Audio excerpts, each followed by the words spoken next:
जल्द ही सरकार। और इस वक्त कांग्रेस के राज्यसभा सांसद और वरिष्ठ वकील विवेक तनखा जी हमारे साथ जुड़ रहे हैं। विवेक जी ने राष्ट्रपति रामनाथ कोविंद को पत्र लिखकर आरोप लगाया है कि मध्य प्रदेश में शिवराज सिंह चौहान के नेतृत्व वाली सरकार असंवैधानिक है। उन्होंने कहा है कि यहां की सरकार मंत्री परिषद के बिना काम कर रही है। उन्होंने यह भी कहा कि अगर मध्य प्रदेश में मुख्यमंत्री अपनी कैबिनेट बनाने में सक्षम नहीं है तो प्रदेश में राष्ट्रपति शासन लागू कर दिया जाना चाहिए। इसी मुद्दे पर बात करेंगे हम। विवेक जी इस वक्त सीधा हमारे साथ जुड़ गए। मैं सीधा उन्हीं के पास चलूंगा। विवेक जी, स्वागत है आपका इंडिया न्यूज में। आपने चिट्ठी लिखी है कोरोना को लेकर, खासतौर पर आपने जिक्र किया है इस चिट्ठी में कि मध्य प्रदेश सरकार अपना काम ठीक तरीके से नहीं कर पा रही है और इसीलिए प्रदेश में राष्ट्रपति शासन लगाया जाए। जी, मैंने जो कुछ भी कहा है वो संवैधानिक कॉन्टेक्स्ट में कहा है।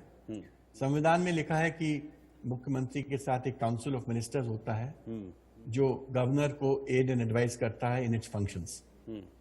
हमारे यहाँ काउंसिल ऑफ मिनिस्टर्स तो इनफैक्ट है नहीं, खाली एक मुख्यमंत्री है जो head of the council of ministers होता है। जी 23 मार्च को मुख्यमंत्री जी ने शपथ ली और आज 15 तारीख हो गई है और मतलब करीब 22 दिन और कोई मंत्रिमंडल का नामो निशान नहीं है। यहाँ कोरोना पूरी तरह फैल चुका है मध्य प्रदेश में, स्पेशली इंदौर, उज्जैन और भोपाल में तो सिचुएशन बहुत अच्छी नहीं है। इंदौर में तो स्पेशली एक इंडिया का एपी सेंटर बनता जा रहा है कोरोना का, एक बहुत बड़ा हॉटस्पॉट है। पूरा शहर में दहशत है, भय है, मिसमैनेजमेंट है, लैक ऑफ विजन दिख रहा है हम लोगों को कामकाज में। और इस जब काउंसिल ऑफ मिनिस्टर्स नहीं होता तो ये सब चीजें आप अफसरों पे छोड़ देते हो। अफसर देखिए कभी लीडरशिप नहीं दे सकता, वो काम करता है और लीडरशिप नहीं देता। लीडरशिप देते हैं जो काउंसिल ऑफ मिनिस्टर्स होती है और अकाउंटेबल भी वो होते हैं। तो आपके पास एमएलए तो हैं और आप ये भी कहना चाहते हो कि आपके पास मेजॉरिटी है, बट आप काउंसिल ऑफ मिनिस्टर्स अपने कॉन्स्टिट्यूट नहीं कर पा रहे हो। आपके पास हेल्थ मिनिस्टर नहीं है, कोरोना के दरमियान हेल्थ मिनिस्टर नहीं है। क्या आप कभी सोच भी सकते हो कि इंडिया अगर वॉर में जाए पाकिस्तान के साथ और डिफेंस मिनिस्टर ना हो? कोरोना एक ग्लोबल पैंडेमिक है और जो भी सुनता है उसको आश्चर्य लगता है कि मध्य प्रदेश चल कैसे रहा है। तो राष्ट्रपति जी से मैंने यही बोला कि अगर सीएम साहब नहीं बना पा रहे हैं कैबिनेट किसी कारणवश, अब हमको नहीं मालूम उनके कारण क्या है, क्या किस किस को उन्होंने प्रॉमिस किया और कितनों को प्रॉमिस किया और कितनों के प्रॉमिस वो फुलफिल कर सकते या नहीं कर सकते, या पार्टी के उनके कंपल्शंस क्या है। बट अगर किसी कारण से वो कैबिनेट बनाने में सक्षम है तो राष्ट्रपति जी के पास दूसरा कोई विकल्प नहीं होता है कि गवर्नर से रिपोर्ट बुलवाए और उस रिपोर्ट के बेसिस पर राष्ट्रपति शासन लाए। अब ये विवेक जी, आपको ये लग रहा है शिवराज जी को डिसाइड करना है कि वो मंत्रिमंडल बनाना चाहते कि नहीं बनाना चाहते, और नहीं बनाना चाहते तो राष्ट्रपति जी को फिर निर्णय लेना पड़ेगा।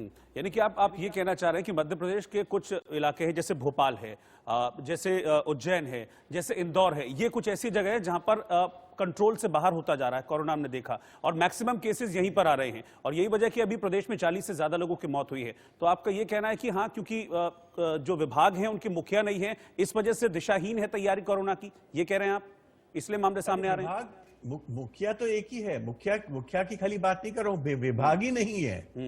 80 लोग उस विभाग के कोरोना पॉजिटिव हो गए। मतलब आपने उस विभाग को किस तरह से चलाया, वहां अनुशासन किस प्रकार से आपने अनुशासन बरता। आप जो विभाग जिसको पूरे प्रदेश को अनुशासित करना था और डिस्टेंसिंग की बात कर रहे थे और लॉकडाउन की बात कर रहे थे और इन्फोर्समेंट ऑफ कोरोना आइसोलेशन की बात कर रहे थे, हॉस्पिटलाइजेशन की बात कर रहे थे, वो खुद ये सब प्रैक्टिस नहीं कर रहे थे और ऑफिस में बैठ के एक दूसरे को कम्युनिकेट कर रहे थे ये पॉजिटिव कोरोना पॉजिटिव वायरस। तो एक प्रकार से ये एडमिनिस्ट्रेटिव फेलियर है,